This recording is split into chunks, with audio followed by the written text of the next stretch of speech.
I can admit when I am wrong, and I was dead wrong about this game. Basically, the opposite of what I predicted would happen actually happened. I predicted that Alabama was going to get blown out because of Clemson's quarterback, Kelly Bryant. I thought Kelly Bryant's mobility would give Alabama problems. I was dead wrong. The opposite of what I said would happen. Here is what I learned watching the Alabama-Clemson game yesterday. Do you remember the name Deshaun Watson?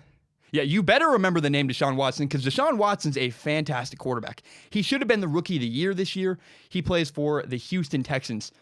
The reason why Alabama won yesterday by a huge margin was because Clemson did not have Deshaun Watson. This is the third year in a row, maybe the fourth. I can't remember if they played in the first college football playoff.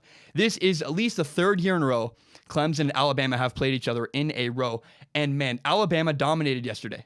But let's look back at the last 2 years. The last two national championships, Alabama and Clemson matched up, and it was a very close competitive game. And again, the difference is Deshaun Watson. So last year in 2017, Clemson won 35-31. Deshaun Watson was 36 for 56 passing, 420 yards, 3 touchdowns, no interceptions, and had a 64% completion percentage. He also rushed for 43 yards on 21 attempts with a touchdown. He also had a fumble, so he did have 1 turnover. But Deshaun Watson dominated last year against Alabama. He shredded Alabama.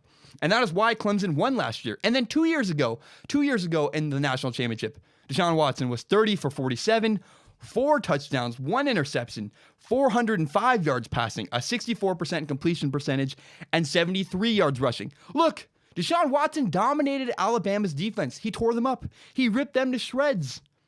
Without Deshaun Watson, that is the big difference for Clemson yesterday. That is why Clemson lost. Here's what Kelly Bryant did yesterday. This is all that Kelly Bryant was able to do against Alabama's defense yesterday in the Sugar Bowl. I don't remember. Some bowl game, whatever it was called. Kelly Bryant yesterday was 18 for 36, had 124 yards passing, no touchdowns, 2 interceptions, and only had 19 rushing yards with 19 attempts. That's 1 yard per carry. And before you guys rip me to shreds for not knowing the name of that bowl game, look, that is not the point of this podcast. The point of this podcast is to say what happened. And look, Clemson was dominated by Alabama because Alabama was the better team, and Clemson didn't have a quarterback that could keep up. I did not realize how much of a difference Deshaun Watson made until I watched Clemson without Deshaun Watson yesterday. That is why Clemson lost to Alabama by such a big margin.